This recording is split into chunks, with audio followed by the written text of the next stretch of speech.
আত্মসম্মান এর থেকে বড় আর কিছু নেই। কেউ তোমাকে একবারের জন্য ছোট করলেও তাকে চিনে রাখো এবং তার থেকে দূরে থেকো, কারণ প্রশ্রয় পেলে সে একই কাজ বারবার করবে। কেউ আমাকে অবহেলা করলে আমিও তাকে আর বিরক্ত করি না। এটা আমার অ্যাটিটিউড নয়, আত্মসম্মান। সব সময় এমন মানুষের সাথে থাকার চেষ্টা করো যে তোমাকে সম্মান দেয়, কারণ সম্মান ভালোবাসার থেকেও অনেক অনেক বেশি মূল্যবান। বিশেষ উপলব্ধি: ভালো ব্যবহার আর অযথা সম্মান প্রদর্শনকারীকে সমাজ সদা সর্বদা দুর্বল ভাবে। অহংকার করো না, পতন হবে। অতিরিক্ত সরল হয়েও না, এই স্বার্থপর সমাজ তোমায় ঠকিয়ে দেবে। কিসের এত অহংকার? ঘুম ভাঙলে সকাল, না ভাঙলে পরকাল।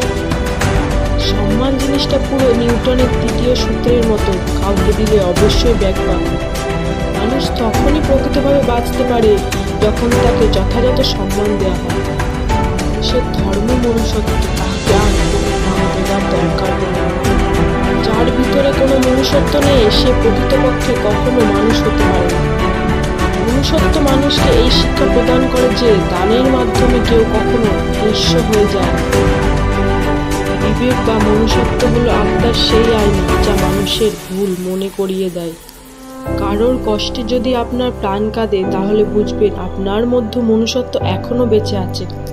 বিয়ে বাড়িতে গিয়ে খাবার নিয়ে কখনো সমালোচনা করবেন না, কারণ ওই দিন কিছু কিছু বাবা তার সারা জীবনের সঞ্চয় দিয়ে আপনাদের খাইয়ে দেয়।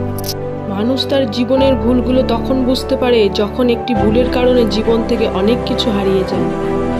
একজন মা পারেন 5 জন সন্তানকে একসাথে মানুষ করতে, কিন্তু সেই 5 জন মিলেও পারে না একজন মায়ের সঠিকভাবে খেয়াল রাখতে।